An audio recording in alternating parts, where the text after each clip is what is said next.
I'm a top, isn't that crazy?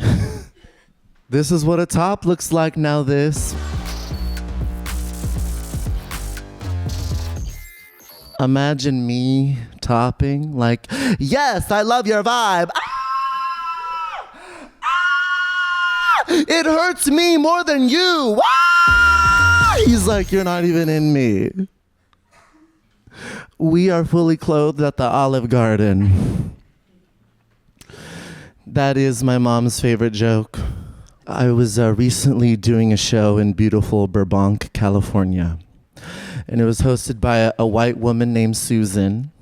And before the show, she came up to me like, I'm so happy you're doing our show. I'm sorry, I've never said your name out loud before. Is it pronounced Dylon? I was like, now it is Dylon. Dylon is my diversity scholarship name. Yes, I am Dylon from now on. I know this is the Standup Desk, NowThis, but you've also entered the house of Dylon. The house of Dylon, ga. Dylan is over, he's gone. Dylan is dead cause now it's Dylon. When have you ever met a Dylon? Dylon's not a real name, Susan. Susan thinks my name is Dylon. It's because I'm Asian.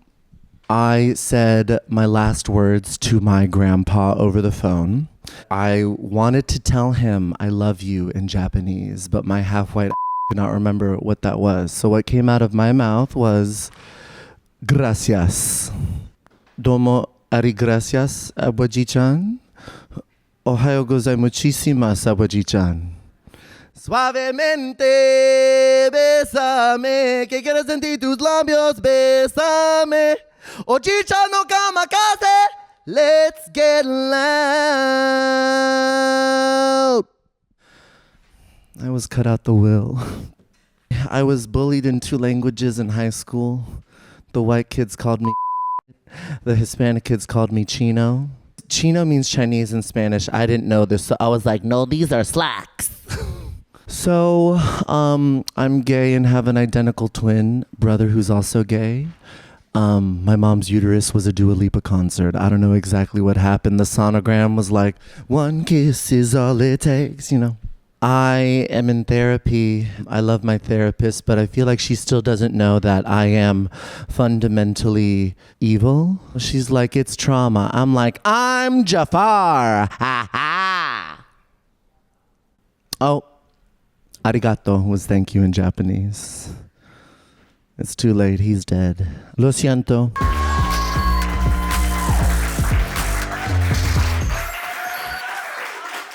I've been struggling with not enough people dap me up. Okay, and you know, I noticed this because a week ago I went to a party and a guy introducing himself to everybody went dap, looked at me, fist pumped me. And I looked at my friend and I was like, why? And it turns out it's because I look like someone who calls her mom by her first name, which I don't do, only when I'm trying to get her attention. I saw 1 smile, we got a success.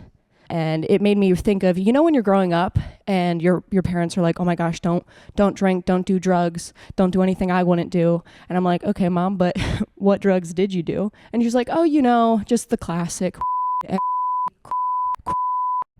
Okay. And she's like, don't worry, I stopped doing after you were born. Is that why I have ADHD?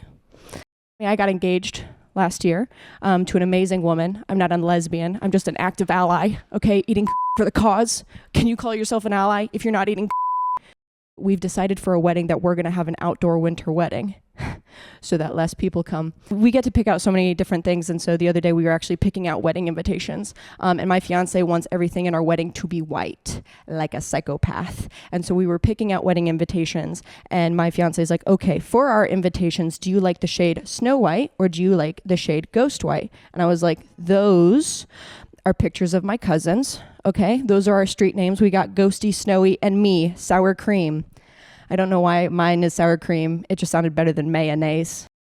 Look, I don't believe in gender stereotypes unless they're true, but my fiance in our apartment only likes moody lighting, okay? She doesn't like overhead lights. And unlike her, I like to see, okay? If it was up to my fiance, she would do no lights and just an oil lamp, like a Victorian child. Our apartment is so dark, I don't even know if we have a goddamn couch. She's got me doing echolocation in my own house. Hey, this guy with the headphones, I got him to smile. You look cute, by the way. If my fiance and I ever decide to open up the relationship, I'll call you. My mom, she's holistic, and she took me to an Amish farm because they have, and I quote, the freshest milk straight from the cow. So we met this Amish farmer, but before this Amish farmer would let my mom and I buy this milk, he wanted me to sample the product. Okay, and so my mom and I and this farmer go into this barn together. He grabs a rusty cup from inside of this barn. He goes over to this cow. I named her Betsy. He puts this cup under Betsy. He milks Betsy into the cup. He brings it back for me to drink. And I didn't want to be rude to this Amish farmer, and so I drank it, and now I'm gay.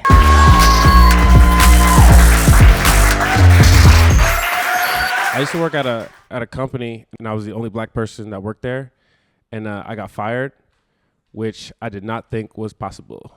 I thought I had to be there for vibes and music recommendations. It was cool being the only black person working there. I didn't have to answer any real questions. One time I was at a board meeting, and my boss asked me if I thought Tupac really died or not. Those are the type of questions I got, and I still got fired. Like living in New York, things are good and bad at the same time. I was on a train yesterday, and this homeless lady told me that I looked like Denzel Washington, and I gave her $140 because there's not a dollar amount we could put on what we did for each other in that moment. Also bad stuff too. One time, an unhoused person got on the subway that I was sitting on, and he was asking people for money one by one, and then he skipped me, which I didn't think was allowed. I thought you had to ask everybody on the train, or else it kind of singles out the one person that you didn't ask. He was walking up to people like, excuse me, can I get some change? Excuse me, ma'am, can I get $1? What's up, Jamel? Good to see you, brother. Excuse me, sir, can I get some? He knew me. I have a dog. I'm a dog dad, single dog dad, but I'm also a comedian in New York, so I feel bad for him. I rescued him from an adoption agency, and I feel like I didn't even upgrade his living standard all that much. Because I got him from a rescue in Chelsea, and he was living way better before I made him come to my apartment in Flatbush. I know things are tough, because when I was fired and I had the dog, my number one Google search was human food dogs can eat. We were sharing dinner and lunch. I like being a black dog owner. I think black dog owners are underrated. I feel like our dogs think at a higher level. Other types of people, they treat their dogs like humans, but they talk to them like they're pets. And I think black people are the opposite. I think we treat our dogs like pets, but we talk to them like they grown men. Like a white person might walk their dog, and if the dog picks something up, he's gonna be like, hey, no, stop it, drop that. A black dude's gonna be like, yo, man, what you think you're doing right now? Black people are the only people that ask dogs open-ended questions. The dog can't answer that.